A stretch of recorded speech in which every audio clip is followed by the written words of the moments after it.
Zašto ne ostajete trudni? Ako pokušavate da dobijete bebu i već ste umorni od raznoraznih kontradiktornih saveta, tipa opusti se, samo tek treba to da se desi, probaj ovaj čaj, danas dobijete ono što većina ljudi nikada ne dobije na vreme, a to je jasan i logičan protokol. Znači, ne motivaciju, nego ceo sistem šta i kako da radite i u sledećih nekoliko minuta razumećete kada je normalno da još ne uspe začeće i kada je možda vreme za evaluaciju, to jest da se pokrenete i da vidite šta možete dalje da radite. Zatim, koji su osnovni testovi, kako za vas, žene, isto tako i za muškarce, i zašto se rade određenim redosledom. Takođe, koje su najčešće stvarne prepreke, šta se dešava kako kod muškarca, tako kod žene i šta realno može da pomogne na prirodan način, a šta je u stvari mit. Tako da, ajmo evo sad na početku, brzo pitanje i da napišete u komentarima koliko dugo već pokušavate, da li imate redovne cikluse, neku vašu priču koja će ohrabriti drugi ljudi. Idemo sada ovako. Šta je ono šta je suština cele priče? Nekad se dešava da znači muškarac i žena su savršeno zdravi i čak i u tim slučajevima šansa da se zatrudni je negde oko 20 do 25% u jednom ciklusu. To znači da je sasvim normalno da možda nekim parovima treba 6 do 12 meseci pokušavanja da bi došlo do trudnoće. Problem je što većina parova uđe u priču bez plana, u smislu godinama sprečavamo trudnoću na raznorazne načine, a onda naglo ajmo da se desi. I kada se ne desi brzo, kreće panika. Zato prvo pravilo glasi: ne nagađamo, nego treba da tačno poentiramo i da merimo kada, šta, da i kako radimo. Kada pričamo o tome kako da dođe do trudnoće, potrebna su 3 osnovna stuba. Znači, jajna ćelija, u smislu ovulacija, kvalitet i da kažemo rezerva. Zatim, drugi stub, spermatozoidi, u smislu broj, pokretljivost, oblik, DNK, generalno integritet i treći stub, anatomija, u smislu šta se dešava sa matericom, sa jajovodima i tako dalje. Proces je jednostavan na papiru. Spermatozoidi se deponuju u vaginu, brzo prolaze grlić i čekaju u materici jajovodima. Ovulacija oslobodi zrelu jajnu ćeliju, oplodnja se tipično dešava u jajovodu, embrion putuje ka materici oko 5-6 dana i zatim se implantira. Ključna stvar, jajna ćelija živi oko 24 časa, dok spermatozoidi mogu preživeti do 5 dana u reproduktivnom traktu. Zato je plodni prozor više dana, ali su najjači dani obično dan pre ovulacije i dan ovulacije. Ono što je sada bitno, da znate koja je medicinska definicija infertiliteta. Kada pričamo o tome da možda imate manje od 35 godina i nema trudnoće nakon 12 meseci nezaštićenih odnosa, možemo upaliti i crvenu lampicu. Ako imate 35 plus godina i nema trudnoće nakon 6 meseci, crvena lampica. Ali postoje situacije kada se ne čeka. Znači, ciklusi ako su nepravilni, u smislu nekad se desi 42 dana, pa 27 ili 3 menstruacije godišnje. Zatim jako bolne menstruacije u smislu obilna krvarenja, razne neke situacije pre ciklusa, onda bolni odnosi, moguće čak endometrioza i tako dalje, istorija polno prenosivih infekcija, neke abdominalne i generalno pelvične operacije, česte neke možda rupture ili pak kod muškarca problemi sa erekcijom, ejakulacijom, ranije neke operacije u vezi testisa, ima sad tu mnogo toga, možda čak korišćenje testosterona. Znači, poenta je vreme i godine nisu strah, nego biologija, a najbolji potez je da informacije dobijete pre nego što, da kažem, postane hitno, kako bi odradili sve što treba. Zatim, kada pričamo o dijagnostici, znači, mnogo je bitno da li ima jajnih ćelija i kakve su, u smislu ovulacije i rezerva. Znači, ako žena ima prilično regularne i predvidive, da kažemo, cikluse, ne baš u minut, ali u nekim okvirima, velika je verovatnoća da ovulira. Tipičan ciklus je često tu negde od 26 do 35 dana, ne mora biti školski rečeno 28, ali ako ovulacije nema ili je retka i ciklusi postanu, da kažemo, nepredvidivi, i to je prvi signal da treba evaluacija da se odradi. Zatim, kada pričamo o krvnim analizama za ovarijalnu, znači rezervu, Bitno je da znate koji su testovi. Znači, možemo da radimo FSH, folikulo stimulišući hormon, radi se na početku ciklusa, najčešće drugi ili četvrti dan, često je da kažem treći, i on dolazi FSH iz hipofize i gura jajnik da regrutuje folikul. Ako je FSH povišen rano u ciklusu, to može značiti da jajnik traži više stimulacije da bi uradio isti posao. Zatim, estradiol nam je jako bitan, radi se zajedno sa FSH, takođe između drugog i četvrtog dana. Važan je jer visok estradiol može lažno sniziti FSH, pa se testovi tumače zajedno. Takođe, imamo i AMH, znači koji je, da kažemo, bitan i može da se radi praktično bilo kog dana ciklusa i on odražava broj, da kažem, folikula koji su spremni, to jest koliko jajnik može da ih da kao odgovor na stimulaciju. Znači, mnogo je bitno da zapamtite ovo. Ovi testovi su najkorisniji da predvide odgovor na stimulaciju i strategiju lečenja, ali ne određuju da li ćete ikada postati roditelj. Ako ovulirate, teoretski treba jedna jajna ćelija, jedan spermatozoid u pravom trenutku i eto bebe. Kada pričamo sad orijentaciono, ima sad puno laboratorija, različitih nekih testova i šta kako se gleda u smislu odnos FSH, estradiol i tako dalje.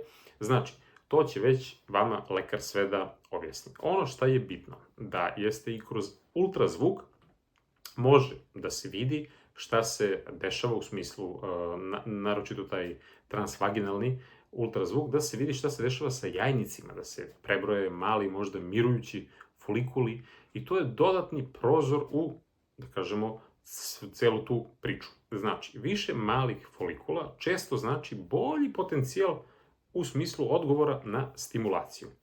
Kada pričamo o spermi, koji je izuzetno bitno u celoj ovoj priči, znači, važno je da se i tu odrade testovi. Ne možete da pretpostavite da je, da kažemo, ako je u stvari erekcija dobra, ejakulat izgleda ok, da je sve super. Znači, moguće je da se, da kažemo, ako pričamo o volumenu ejakulata, sve bude sasvim normalno, a vrlo malo ili nimalo spermatozoide ima unutar. Zato osoba koja daje spermatozoide treba da uradi, znači, analizu semena i to rano, ne kada ponestane opcija, zato što muški faktor učestvuje u infertilitetu vrlo često. Iz kog razloga? U velikom broju parova značajan deo problema je upravo tu.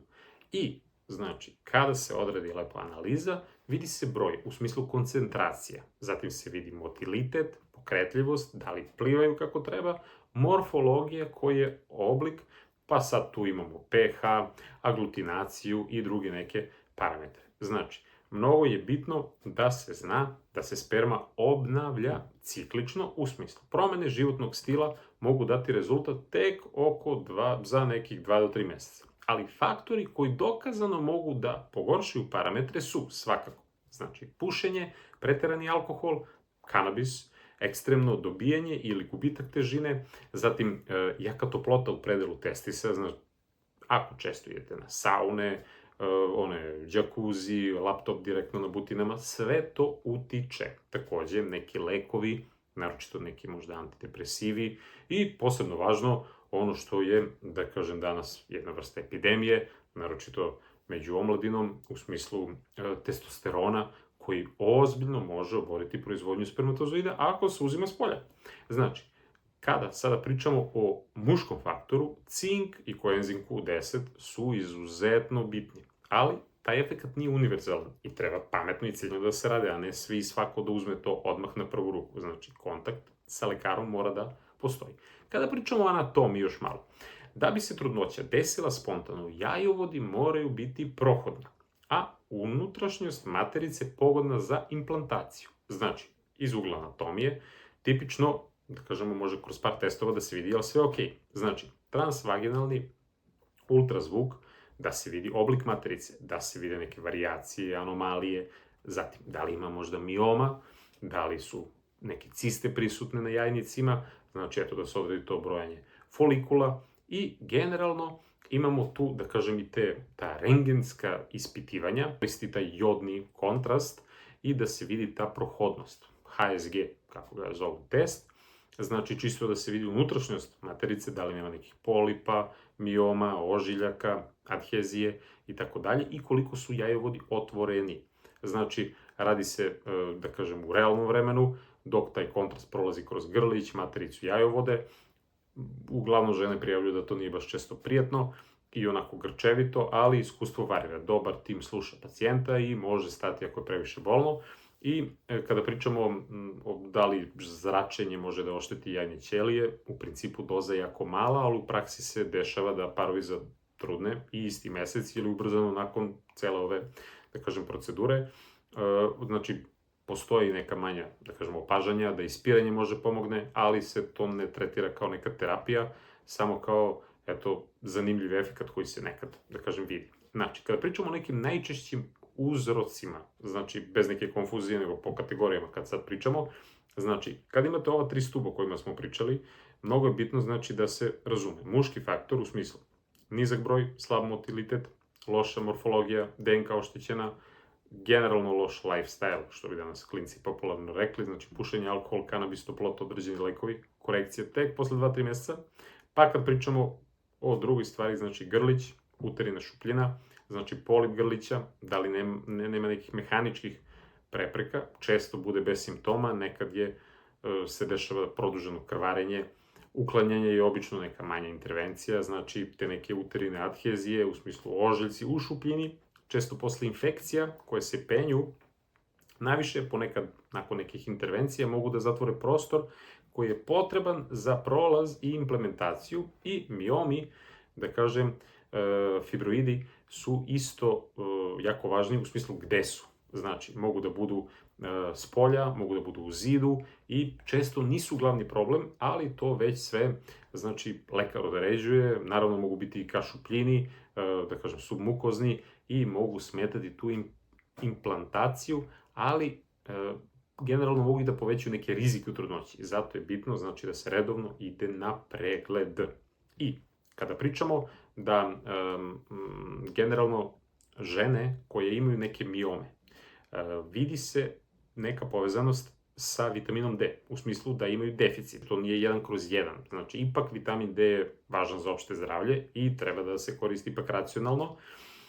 Kada pričamo dalje, znači jajovodi, generalno, kada imamo te upalne procese, da kažemo male karlice i te penjujuće infekcije, ožiljke, posledice nekih operacija, znači, tu je važno da se vidi šta se dešava dalje. Znači, može sve to biti jednostrano ili obostrano, znači, može da bude, da kažem, spontana trudnoća, praktično da ne ide bez tog zaobilaženja, ali ako su oba jajovoda blokirana, da se, eto, možda zaobilazi jajovod i onda se jajne ćelije uzimaju iz jajnika, da kažemo, oplodnja se radi in vitro, a embrion se vraća u matricu.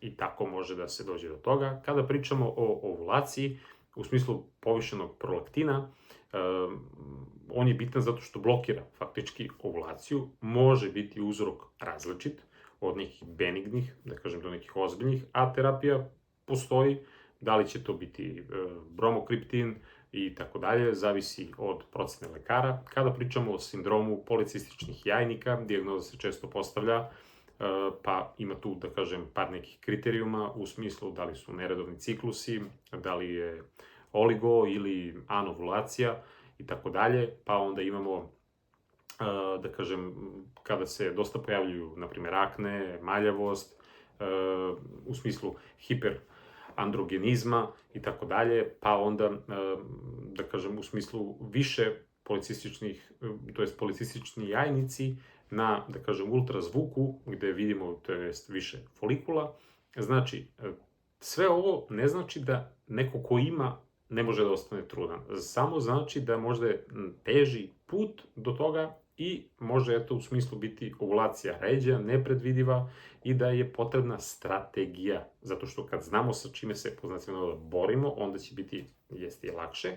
Ali kada pričamo o svemu ovome, insulin je jako važan, jer viši insulin generalno gura jajnike ka većoj produkciji androgena i remeti ciklus. Zato intervencije koje popravljaju insulinsku osetljivost često pomažu u smislu ishrana, kretanje i naravno ciljane terapije, što je danas u velikom porastu. Kada pričamo o endometriozi, interesantno je da su tu neki već signali dosta onako jasni, u smislu da budu vrlo bolne, na primjer, menstruacije, bolni odnosi, onda, da kažem, ta obilna krvarenja i problemi generalno sa začećem. U smislu mehanizmi, da li su to ožiljci, da li neko lepljenje, neka promena anatomije, da li neka toksična upalna sredina, u principu potencijalno je slabi kvalitet jajne ćelije i da neka dolazi do blokade jajovoda. Znači, sad kad pričamo kako da ostanete trudni, šta zaista pravi razliku, znači tajming i učestalost. Kada pričamo o plodnim prozorima, već smo rekli, znači 5 dana pre ovulacije i dan ovulacije, najjači dani su obično dan pre i dan ovulacije. Kako da znate da li ovulirate? Znači, najpraktičnije imate znači testove gdje se vidi znači šta se dešava sa LH, sa luteinizirajućim hormonom, u smislu da pozitivan taj LH najčešće znači da je ovulacija u narednih 24-48 sati, u smislu bazalna temperatura i cervikalna sluz imaju svoje, da kažem tu neke momente, u smislu da najveća, da kažem, je vrednost da budete što jednostavniji tada. Znači da pratite sve ovo što se dešava i ako imate regularan ciklus, 28-31 dan, na primjer, LH skok se često hvata oko sredine ciklusa, ali cilj je da posle par meseci znate svoj obrazac, ne da se testirate non stop. Znači, pišite, imate sad aplikacije, svašta nešto interesantno. Kada se priča o tome koliko često treba imati odnose, ako vam je prirodno da imate odnose svaki dan, nemojte namerno da smanjujete, ali sa druge strane je realnije možda svaki drugi dan u plodnom prozoru i to je odlično i često skoro jednako efikasno kao svakodnevno, ali svakodnevno svakako povećava šansu da pogodite najbolji dan. Znači, takođe je bitno da ne pravite velike pauze, u smislu duga apstinencija 7 do 10 dana i više može ponekad, u nekim slučajima, da pogorša kvalitet. Ideja da se nakupi, poznacima da više materijala je često kontraproduktivna, zato što se drugačije, da kažem, čiste ti tragovi i redovnijom ejakulacijom onda je, da kažemo, zdravija i semena tečnost. Ali, kažem, tu ima i za i protiv malo i neke druge energetske stvari, ali sad pričamo onako baš iz ugla medicine. Znači, mnogo je bitno da ima nekih mitova koji je to možete da se vodite ili ne. Uvek su pričali onako stariji da, na primjer, pozicija u seksu možda odlučuje uspeh i spermatozoidi do jajovoda stižu brže na ovaj ili onaj način, ako ne znam, podignete noge, stavite jastuk ispod kukova, znači, to je sad već domen možda. Znači, nije obavezno da žena doživi, da kažemo, vrhunac da bi došlo do trudnoće, iako je, ako pričamo iz nekog malo drugog ugla, poželjan. Znači, posle odnosa možete i u toalet, jer neki kažu treba, na primjer, da mirujete, neki da ležite, u smislu da se smanji rizik od možda nekih, da kažem, infekcija i tako dalje. Kada pričamo o lubrikantima, ako vam ne treba, nemojte dodavati. Ponekad jeste potreban možda zbog bola, zbog suvoće, ali birajte lubrikante koji su posebno naznačeni da su, da kažem, onako poželjni za začeće. Neki mogu, da kažem, da utiču na motilitet, znači na celu priču oko spermatozoida, znači bitno je da se vidi što prirodnija opcija ako već vam treba taj, da kažem, lubrikant. Što se tiče biljnih preparata za začeće, mogu da pomognu, na primjer, zdravac, koji je interesantan kod hormonskih poremećaja, generalno poboljšava cirkulaciju i pomaže jako zdravlju materice. Zatim crvena detelina, koja ima prirodne fitoestrogene i reguliše samim tim odnos estrogena i progesterona, a poznato je da može da pomogne i direktno materici, to jest njenoj elastičnosti koja je jako važna u celoj ovoj priči. Zatim zlatna maka, koja i na muškarce i na žene utiče jako dobro u smislu plodnosti. Zatim kopriva, jako poznata kod nas svakako, ona čisti generalno našu krv i jetru i pomaže u detoksikaciji, samim tim priprema dobro telo za trudnoću. Onda list maline je interesantan zato što može da reguliše neredovne cikluse i pomaže telu da se pripremi adekvatno za porođaj. Zatim očajnica, ona je poznata kao macina trava, je dobra biljka u smislu balansa i ravnoteže, zato što kod policističnih jajnika, kod neredovnih ciklusa, može da pomogne jer utiče na hipofizu i samim tim pomaže regulisanje lučenja polnih hormona. Imamo zatim matičnjak, koji je i kod nas jako popularan i poznat zato što dobro smiruje i samim tim će sniziti kortizol i automatski pomoći začeće. Takođe i virak je interesantan zato što dosta dobro pomaže materici, jača njene zidove, onda može da radi jednu finu i nežnu ravnotežu hormona i da samim tim pomogne menstrualni ciklus i generalno ako su tu problemi sa cistama uz nadzor lekara, sve ove čajeve naravno možete da koristite i da se konsultujete ili u apoteci sa farmaceutom.